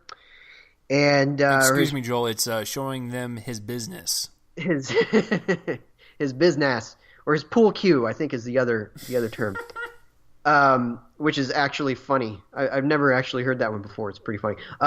Anyway, let's take the setup of the scene. Now, it has some potential, right? I mean, it's there's no reason that the scene couldn't have worked except for the fact that they totally tank it from the get-go. So we have this scene. He approaches this girl. He makes a reference to a dare. That triggers the demonic force to possess her. So here's the problem, and here's the entire problem with the concept of this movie. We see from a vantage point that he cannot, that the demonic force has overtaken her. So that would tell us that the demonic force is actively possessing her, correct? Now, that makes no sense with the rest of the movie, which constantly gives us situations where it seems like the reality of the person in their mind, of the player, in their mind is being possessed. Because later on, right before the big horrible truth confrontation between the girlfriends happens, the main girl, Olivia, is dared to do that by way of a vision of one of the other people in the room being possessed by the demonic force. But in reality, that person is not being possessed. So which one is it? Does it actually possess people, or does it seem to possess people in other people's minds? It's not consistent. You can't just have this, free-for-all demon. You have to have some sort of internal logic, and this movie doesn't follow it. And I think that that's where this movie dies. It doesn't follow through on that. That's more important than bad performances or, the corny Snapchat filter faces that they get. That literally the movie calls them that at some point. The bad Snapchat filter. You have that happen, and it's lazy. It basically tells you that the screenwriters didn't really have the fortitude to fully think this idea through. And so you have these confused set of rules, this really generic final confrontation set in that actual mission. And honestly, like, the methods by which this demonic force kills people become more and more cruel as the movie goes on. So you move from, the pool table incident, and then by the end, two of the other characters have died by gun violence. And it's just very mean-spirited. I think that this movie is mean-spirited. That's why I don't think that, while people are probably going to have fun with its badness, I don't think it's a fun, bad movie. I think it's just kind of a bad movie. I don't it's kind of boring, honestly. It's kind of boring to watch this all happen because it takes so long. And that's why, it's 100 minutes, way too long. I think that you shave maybe, 20 minutes off of it, make it a clean 80, put everybody in a single room, play all of this out in a single situation, test the limits of the audience to watch members of a group in a room the entire time, and then you have a movie that might work. Some of the plot details involving the characters would remain, and that would be, still a problem, but at least you wouldn't be, sending them out into the world and then creating these weird, random situations for them to die. It doesn't work, and so that's the main problem with this movie. It looks cheap. It looks like a TV movie to me. The visual effects to bring the demonic force to life in the faces of the characters is embarrassing looking. It's not creepy. It's just funny. That's the funniest part of this thing. And you just have this, great, or not great, but, pretty good premise.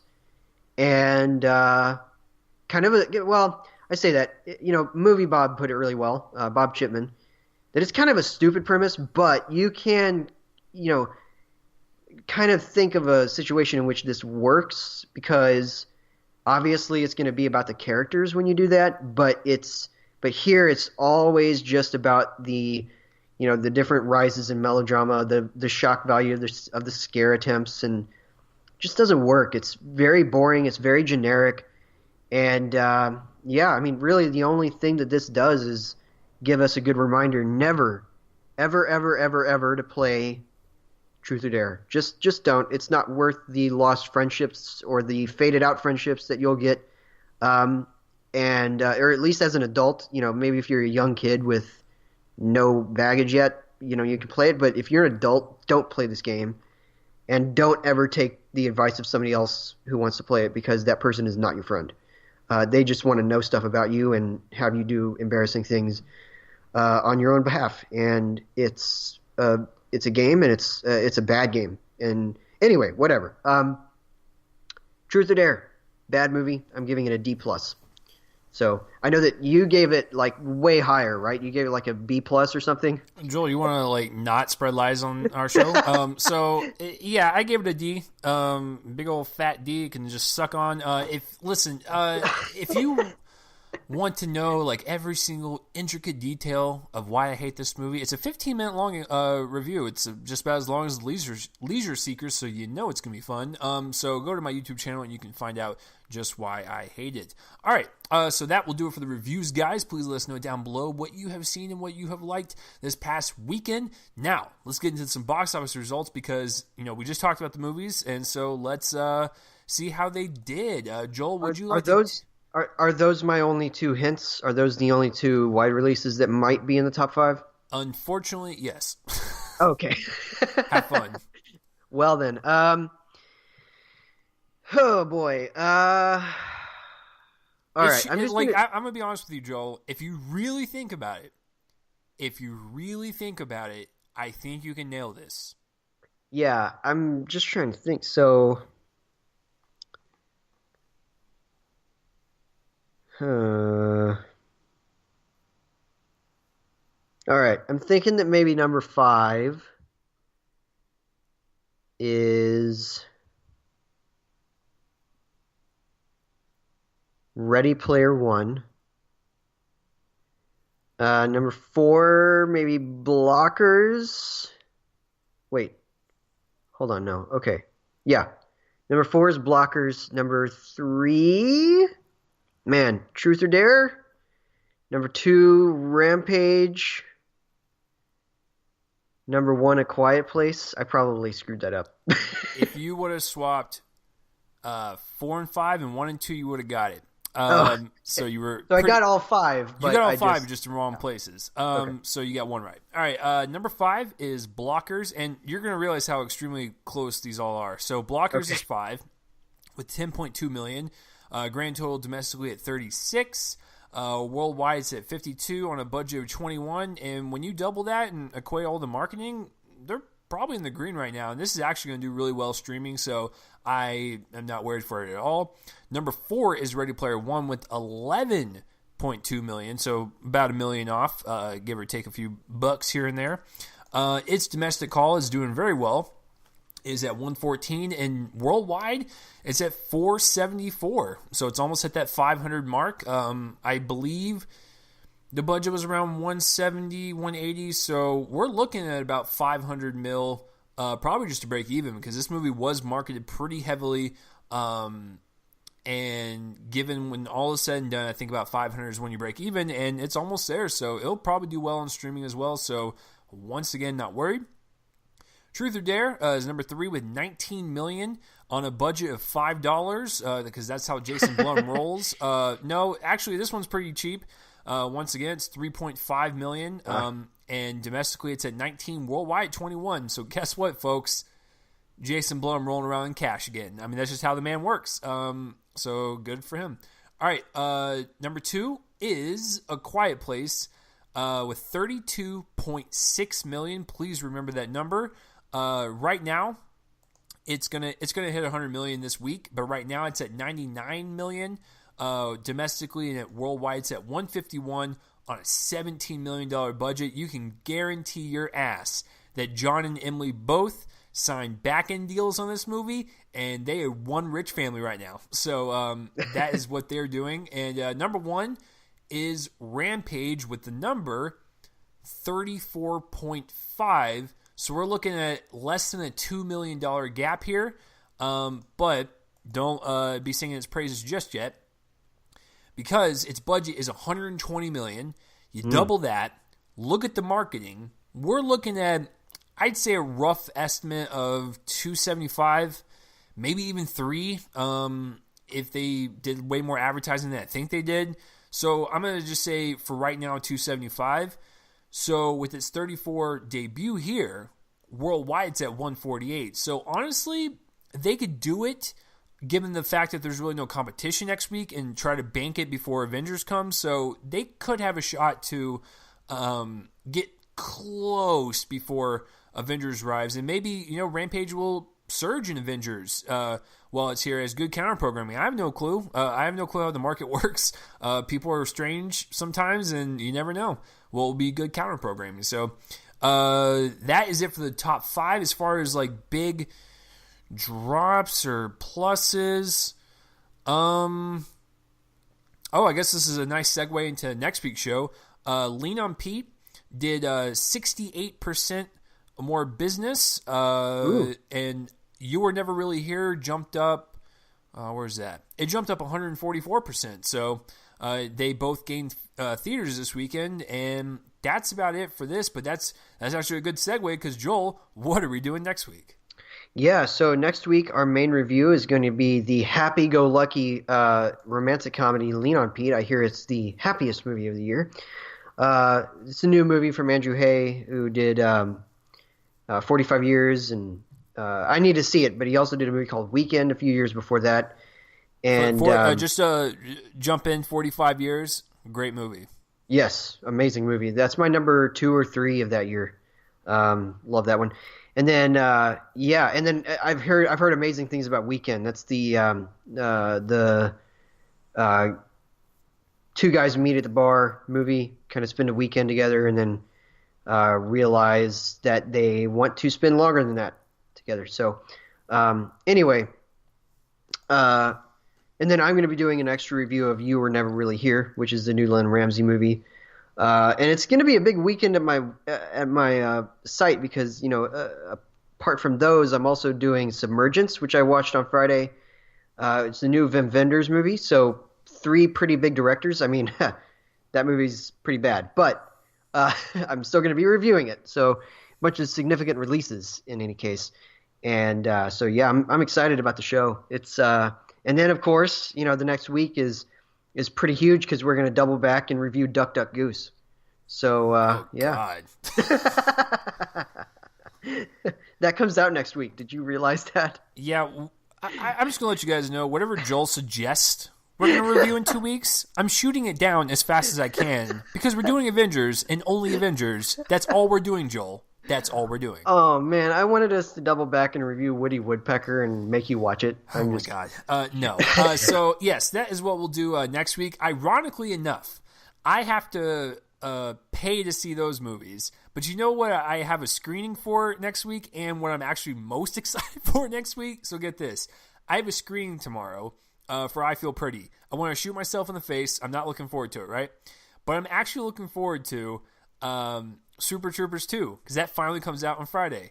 I've been waiting for that since the first one came out way back when in the early 2000s. So, yeah, I'm actually looking forward to the raunchy comedy about state troopers than the 2 indie movies that we're talking about. But I want to see everything, to be honest with you, besides I Feel Pretty. I'm just more curious about that one. That's why I signed up for it. But yeah, so that will be next week, guys. And then, of course, the week after that, Avengers. And then the week after that, Joel, would you like to tell them what we're doing? And then, of course, the week after that, it's the film festival. So we want to give you guys 4 weeks of schedule. So, Joel, what are we doing on, was it May 6th? Yeah, so I will be recording it well before that. But Correct. We're going to be doing the summer preview, because now the reason we're doing it after Avengers is because silly Disney didn't realize that if you move a movie from May, which is the summer season, into April, it becomes a spring movie. Technically speaking, by the rules, I mean, I know it's kind of borderline, but technically a spring movie. So we're going to be doing the summer preview after that, and we should have a guest. We're still kind of finalizing that, but yeah, so it'll be fun. If we do have a guest, it'll be Graham again, Graham Zima. So yeah, excited about that. Yeah, so definitely some fun episodes ahead, but that will do it for this week's episode for 226. Joel, where can the lovely people find you online? You can find most of my writing at joelonfilm.com, actually all of my writing, because this week I didn't just review Rampage and Truth or Dare, I also did a couple of reviews that were also published at dallasmoviescreenings.com. And those were Crystal, this god-awful comedy drama hybrid with Nick Robinson and Rosario Dawson, directed by William H. Macy. Hated it. It's about this kid who has a rare heart condition, so he puts on a facade in order to stalk Rosario Dawson's character around the city.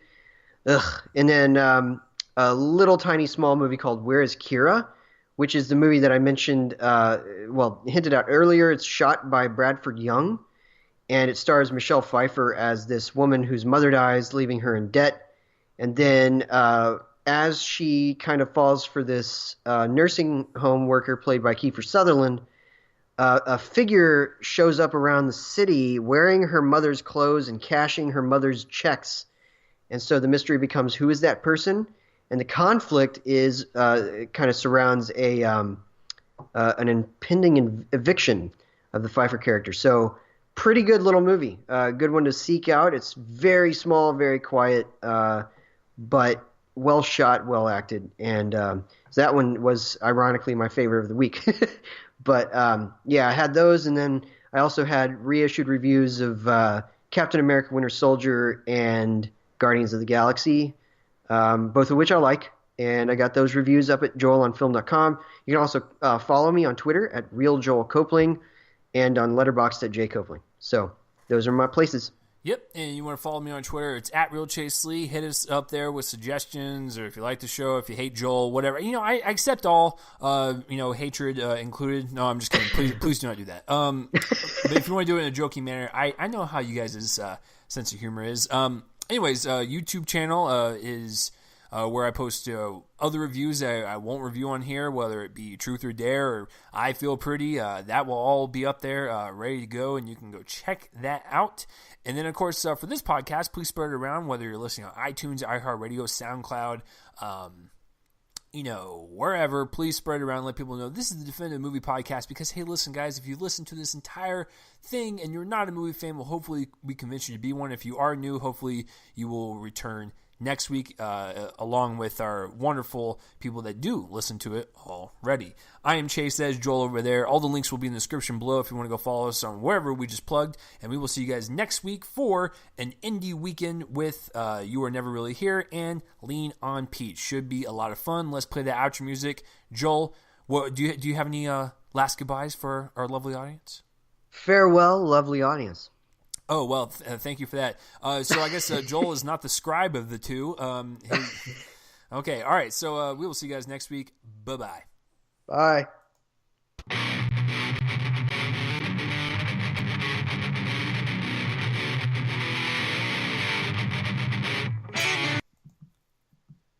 And we are out.